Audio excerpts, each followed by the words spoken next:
And the village dwellers are sometimes timid. Some be back room.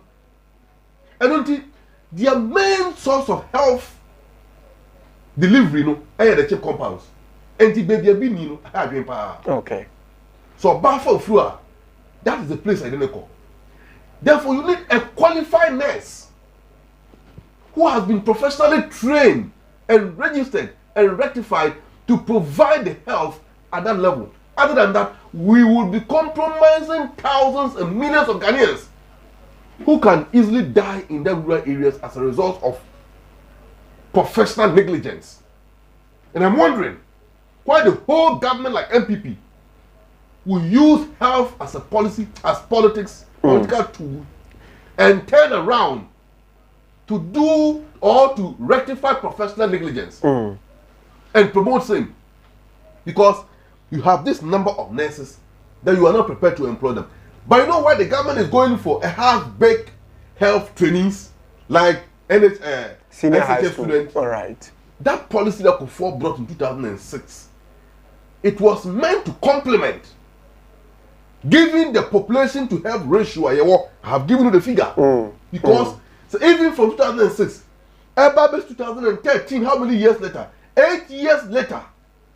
Now the figure or 7 years later, the figure 2,172 population to one nurse. It can tell you the ratio back in 2006. Okay, but so, then and the directive now abided the government don't have money to employ the nurses. Over professional nurses are expensive to keep them. But so offer half-baked SHF student, our new school for now combined of 3 months training. Now say Uncle Bois health nurse for BO community B. Now money 200 or 300 cedis a month. Another scam is brewing. And I'm wondering why the government will use the youth of this country as a political gambling tool. Is that this happening? Okay. I mean, how? Right. Okay. My main kind story no kakra over here now.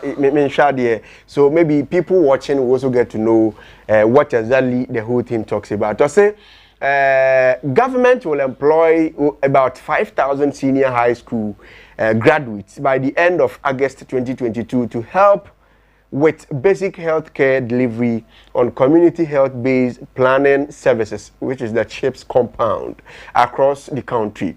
Or say they will help nurses with services including recording medical history and symptoms. So they are not going to be the mainstream people, but they are going to help the nurses. You know that as in say you be recording to be about file and folder. Na wabwa ma taking the records ne ade. Aside that, so conducting physical examinations and providing simple bedside care to mostly in rural communities. All right, so this is it. But my whole point, bed care, basic services to the patient, taking patient record. Okay, it requires a trained professional to do that. All right, because you know, so we share medicine, which is a necessary subset of medicine. I am not a medical professional. Okay. I don't have medical training anywhere, and I don't even have basic knowledge about it. All right. But I know, as lawyers.